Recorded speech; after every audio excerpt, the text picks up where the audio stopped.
Good morning, everybody, and welcome to the Welcome Grove Homestead. I'm on my way right now to go milk our goats, and I thought this was a great opportunity to talk to you guys about goats. I've been getting some questions from some people that I know privately, just about how do you get started with goats? How many goats should I get? What's the first thing I need to do? What do they eat? Just all that kind of stuff. So thought, hey, it's a great opportunity to just go ahead and get all that information out based on my personal experience and knowledge. It doesn't mean that it's the only way to do it, but this is what I think. Good morning, Clover. The milking march. Everybody's headed to the door. We all know.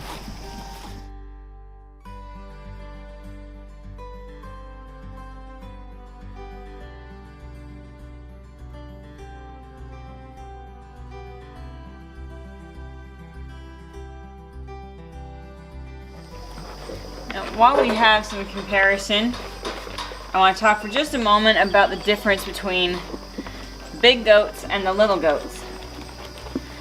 Our little goats are Nigerian dwarf goats, and they are what I have the most experience with because I had them for 5 years. And these big ladies I've only had for a short period of time.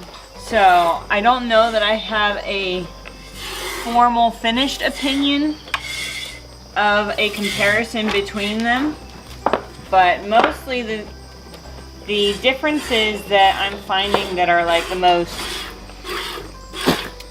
I'll say frustrating, but I don't really mean frustrating. Just the most significant differences is just in how they were trained and handled. So the big girls here are getting used to our routine. So that is making them a little bit easier to handle than they have been.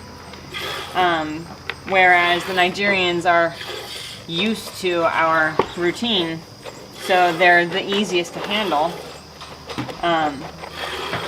But I will say that when a Nigerian is feeling ornery and wants to do her own thing, it's a lot easier to stop her than when a big goat is feeling ornery and wants to do her own thing. This goat is Mayhem. She is a Nubian. That goat is Jane, and she's a Nigerian dwarf. Yes. The larger goats obviously have a larger output of milk. So if you're looking for high production, then you're definitely going to want to go with larger breed goats. But if you're in a small city setting, if you are looking for goats that are just easier to manage because you might have some physical limitations, Nigerians are definitely easier to handle. They don't produce nearly the amount of milk, but they have very high quality milk. They have very high butter fat content, so it makes it extra awesome for making yogurts and cheeses. And they also have arguably the best tasting milk. Now, everybody has their own personal preferences. Personally, I don't really mind any of the breeds. As long as you treat the milk properly, it's all good. But the Nigerian milk does have a slightly sweeter flavor to it. A quick milking tutorial here. Nestle's got nice big teeth, so it's easy to see. You get the teat in your hand, you're going to pinch it at the top between the thumb and forefinger. Hold the pinch and just squeeze. Some people go, oh, I'm pinching and then I'm squeezing but nothing's happening. It's because they're pinching and then they release their pinch when they squeeze. So the milk is shooting back up. But if you hold that pinch, you get that nice stream of milk. Nigerians, it's the same basic premise, but your hand position has to be a little bit different because the teats are smaller. But it's still just a pinch at the top. I usually go between the thumb and the base of my forefinger. I know, there we go. She's like, you let it go. So I pinch at the top here and then just squeeze. It's not even a whole motion. I'm only using my thumb and first two fingers, really. but it gets the job done. Now, everybody has different size hands, so Nigerians may be easier or more difficult for you depending on your hand size. Some people say that they're significantly harder to milk than the larger goats. However, I learned on them. I've been milking them for 4 years. I've had them for 5. So, to me, it's just muscle memory. It's easier, but they're both pretty easy. And you can say they're perfect for kids to milk. Now the reason that you see me bumping and squeezing this udder is to mimic what baby goats do. If you ever watch a baby goat when they're nursing, you'll see them really headbutt that udder, and it actually stimulates milk letdown. Now my version is a bit less rude, but it stimulates a little bit more of that milk letdown, so I get a little bit more of that milk out and get her drained. And one thing that is very important for goat health is their hoof care. Wild goats, they're meant to be running around on rocky mountainsides, and so their feet get worn down. Domestic goats, unless you happen to have really rocky soil in your pasture, they're not going to wear their feet down, so you have to trim them on a fairly regular basis. Betsy here is due for a refresher trim. So here is the before shot here. You can see her foot's kind of full of gunk, but you can see this little lip here of hoof. Hold still, Betsy. This little lip of hoof growth right here. We're going to trim that off just to make sure that doesn't form a little pocket where bacteria and yucky stuff can get caught in there and cause issues. There we go. So now you can really see on this one, when I get all this muck cleared out of the way, you can see this lip right here growing up and over. We don't need that. She doesn't need that. So we're just going to trim it off. And that's one foot all done. She's a good girl. Back feet are shaped just a little bit different. They're not quite as wide as a front foot.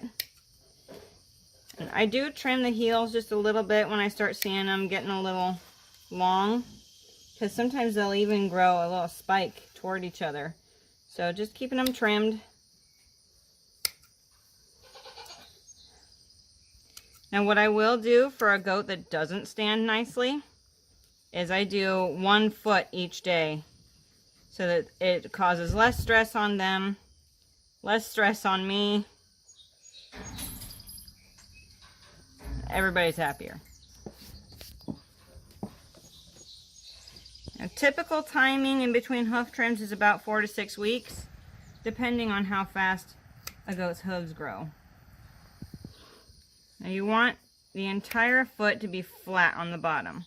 It's hard to really show in a camera angle, but you want her foot to be totally flat when it's on the ground. So we've covered a couple of the little basics, like hoof care and how to milk, but there are some other things, like what do you feed your goats? This is one thing that is not really a one answer fits all situations type thing.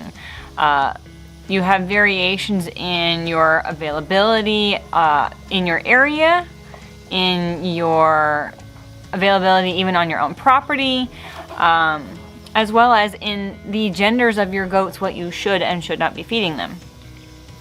There's not a huge difference between what you should be feeding males and females, apart from the fact that males do not generally need grain. If males are going to be fed grain on your property, then they need to have a 2-to-1 ratio of calcium to phosphorus in that feed. That does make things a little complicated because it involves having to really look at your labels and things like that. The reason for that is because goats can be prone to a condition called urinary calculi. And what that is actually crystals that form in the bladder, in the urine, and eventually can actually block the urethra, which in male goats is more narrow. I would imagine that in female goats you're still going to get urinary calculi that form, but because they have a wider urethra, being females, they don't have the problem as much. Now, besides grain, what should you be feeding your goats? Depending on if you have forage in your property that is edible for goats, big thing to remember is that goats are browsers, not grazers. If you're going to get a goat, don't assume that it is going to eat your grass, because they generally don't eat the grass. They prefer leaves and branches, and they'll even strip the bark off of trees. They are very efficient. Oh goodness. John got a big sloppy drink and then stuck his face in the minerals, so now the minerals are all wet. Speaking of minerals, minerals are very important for goat health. You may have heard me mention in previous videos that our goats were copper deficient when they landed here, and they got what is called a copper bolus. It's a very easy thing to get a hold of. You can just order them on Amazon. They're a small capsule that is literally a little capsule filled with copper rods. And give that to them. Hopefully you keep them from chewing it, and they swallow it, and it slow releases copper into their bloodstream from their stomach. Copper is a very important mineral for goats. They absolutely need it. So you have to make sure that you give them a copper supplement, whether it be a bolus every so often. We're new to this area, so we're kind of keeping an eye on our goats and figuring out when to do it. Many people will do it strictly based on a calendar. They'll do it every 3 months or every 6 months or whatever. Some people will do it based on just keeping an eye on the goats and looking for when they're deficient and treating them then. Either way honestly works. Minerals for goats, there are two schools of thought. There's two opinions if you should give them a mineral block versus a loose mineral. My opinion is that a loose mineral is better because they don't have a rough tongue like a cow does. A cow has a very, very rough sandpapery tongue. A goat has a very soft tongue. So the odds of them getting enough off of a block seems less to me. Some people have them and their goats do fine. But I would honestly just rather have that security of knowing that my goats are getting a good loose mineral and they can eat it free choice. Some other questions I have been asked are, how many goats do I need? What genders should I get? Do I need my own breeding buck? These are all situational. If you're wanting to get milk, then obviously you need girls. And if you're also wanting to get milk from your girls, they have to be bred. Now, I lived in the city previously. Anyway, we had an agreement with a local breeder to use her bucks for stud, because bucks, boy goats, are very, very, very stinky. Especially in rut, which is usually in the fall. And they smell really, really, really, really, really bad. Like really bad. So we could not keep a buck, and we were only allowed to have 2 goats over the age of 4 months in the city anyway. So we had 2 does. Couldn't keep a buck, even if we wanted a buck. So we actually had an agreement to go and have our does spend the night with the bucks, and they would get bred every year that way. There are also breeders that will offer, it's called driveway breeding, which is basically you detect heat in your doe, you take her to the buck, he breeds her, and you go home. That's one way that works if you don't want to keep a buck, or if you're not able to keep a buck, but you want to have babies and you want to get milk. If you're looking at pet goats, female goats are great. They're still great pet goats. Wethers usually cost less because they are neutered. They are no longer contributing to the gene pool, so they have no value other than as a companion or as a pet. Of course, we think they're incredibly valuable because we love them, but monetarily, that is their value, is because they are a pet. If you are wanting to keep pet goats, your minimum is 2 goats, period. Whether you're keeping them for production, whether you're keeping them as pets, 2 goats is your barest minimum. They are herd animals. They absolutely need a buddy. I did have someone ask me, well, what if I want babies? Can I just get a buck and a doe? No. The reason for this is because a buck should not be kept full-time with a doe. He will breed her, and if they are very young, he can breed her too young. But he can also cause miscarriage because he will continue to try to breed her even after she has, it's called settled or gotten pregnant. So he can cause a miscarriage. And then when she has the kids, he can cause her to get pregnant again too soon after having babies. They need a rest period. So it's really not ideal if you're going to get a buck and a doe. If you're going to keep intact males and females, your minimum herd number is going to be 4. And that is because you have to keep 2 separate herds. You need to have your males separated from your females. It is better to have that control over your breeding program, and it's just going to be safer and healthier for your does if they are not long-term being exposed to a buck. Another reason for that separation is that when the doe is in milk, bucks can actually taint the milk. Because, hi Java. Because of how smelly bucks are, there's something in that chemistry that affects the milk in a doe. So her being too near a buck that's in rut can actually taint her milk and make it taste bad. So really, if you're in a small city setting, do not keep a buck. They smell really bad and they will affect the milk from your doe. Another thing that you have to decide is, do you want horns or do you want no horns? This is a very big debated subject, honestly. There are people who have very strong opinions each way. People will say goats need their horns. They use them to cool down. They use them for self-defense. So on and so forth. Whereas the school of thought on no horns is that they are safer. They are less likely to hurt people. They don't get stuck in fences. Here is my thought. With regard to using them as a weapon in self-defense, that is not how goats work. Their horns are primarily for fighting each other, not their predators. Because a goat is a prey animal. When something is chasing it, that goat is not going to turn around and face it head on. That goat is going to run. Those horns are useless in that situation. Horns are purely for goat-to-goat interaction. You may occasionally see a goat that will, as a last resort, face a predator to try and fight it off. But generally speaking, their behavior just does not call for them to do that. With regards to cooling down, I have had goats in California in 110-degree weather that don't have horns, and they were totally fine. I don't know that they help significantly with regards to cooling the goat down.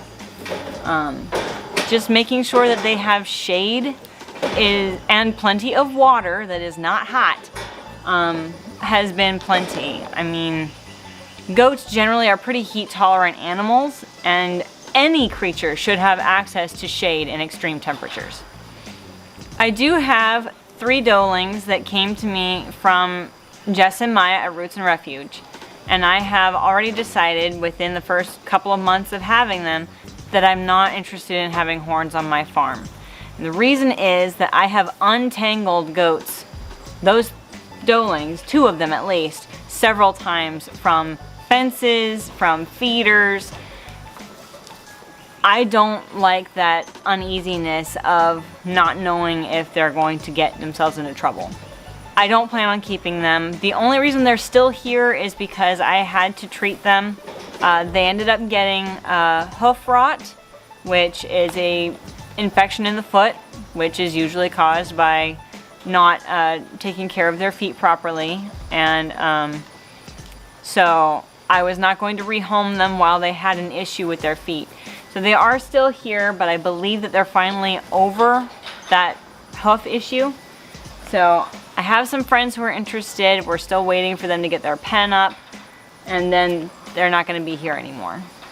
To remove the horns from our goats, what we do is we disbud when they are babies. They are usually disbudded at, I think, about 8 days old. And it's not fun. It's not something that I enjoy doing. It is painful, but it's not painful for very long. Once it's over, they're going to be safer in the long run. They heal quickly. We do the best that we can to make sure that the kids are not in too much discomfort. After the disbudding, we put on cornstarch and an ice pack to cool their head down. And as soon as they are back with mom, it's like it never happened. They're back to playing. They're totally fine. And the last thing I want to talk about with goats is fencing. There are several options that can work for goats. Some of them are more affordable than others. We have been going with a graduated field fencing, which may not be the perfect fencing, but it has worked for us and it is more affordable than some other fencing types. Probably the best type that I have heard of is a no-climb horse fence, because the holes are very small. They can't get their heads through them even if they have horns.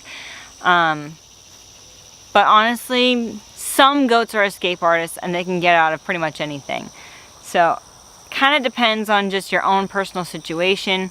At our old property, we actually had, they're called combo panels, where they were wider at the top like a cattle panel, but they narrowed at the bottom to probably about that wide. So it kept the goats out of our garden very effectively. It was very strong.